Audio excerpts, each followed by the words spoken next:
আসসালামু আলাইকুম। খুব মজার একটা ব্যাপার। ভাবতেছিলাম একা একা যে ভেঙে যাওয়া জিনিসটা তো খুব খারাপ, তাই না? তো আপনার হাত থেকে পড়ে ধরেন আপনার খুব প্রিয় একটা জিনিস ভেঙে গেল। সেটা আপনার প্রিয়জনের দেওয়া গিফট হইতে পারে বা হচ্ছে একটা প্লেট হইতে পারে, ইটিসি। বা যদি একটু কঠিন করে বলি, ঠিক আছে, আপনার আপনজনের আঘাতে আপনার মন ভেঙে গেল। তো মানে খুব কষ্ট, তাই না? আমি ভেবে দেখলাম যে আসলে এটার মতো ভালো মনে হয় আর কিছু নাই, যদি আমরা এটাকে অ্যাবজর্ব করতে পারি। আপনি একটু ভাবেন যে ভেঙে যাওয়া থেকে নতুন একটা যুগের সূচনা হতে পারে। ঠিক যেরকম আমি যদি একদম প্রাকৃতিকভাবে উদাহরণ দিই, প্রস্তর যুগ।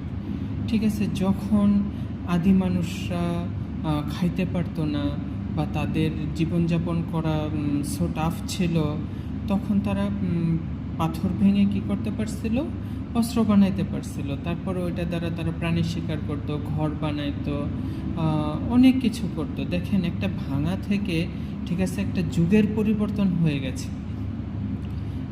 বেশ কিছু রিলসে দেখলাম যে জাপানি বা কোরিয়ান, তাদের যখন একটা প্লেট ভেঙে যায় বা হচ্ছে একটা শোপিস ভেঙে যায় বা হচ্ছে একটা পেয়ালা ভেঙে যায়, তখন তারা ওইটাকে আঠা দিয়ে জোড়া দেয়।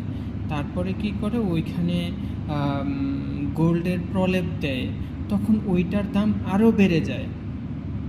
ঠিক আছে, এটা গেল সেকেন্ড উদাহরণ। এখন আমি বলছিলাম যে খুবই কষ্টের ব্যাপার, যদি মন ভেঙে যায় তখন তখন হয়তো সাময়িক একটা কষ্ট, বা যারা পারে সাময়িক, যে বা টোটাল ব্যাপারটাই যদি সে অ্যাবজর্ব করতে পারে এবং নিজেকে যদি সে গড়ে তুলতে পারে, তাহলে সে নতুন একটা পৃথিবী দেখবে।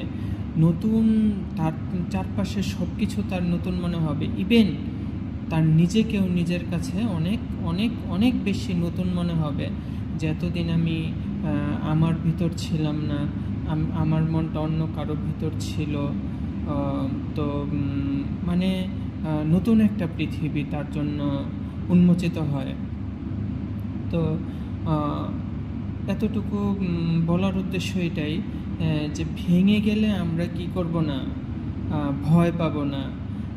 আমাদের চেষ্টা থাকবে যত দ্রুত রিকভার করা যায় এবং যত দ্রুত নিজের ইনোভেশনকে কাজে লাগিয়ে ওই ব্যাপারটাকে সলভ করা যায় এবং নতুনত্ব দেওয়া যায় এবং দামি করে তোলা যায়। তো ধন্যবাদ সবাইকে এতক্ষণ সাথে থাকার জন্য।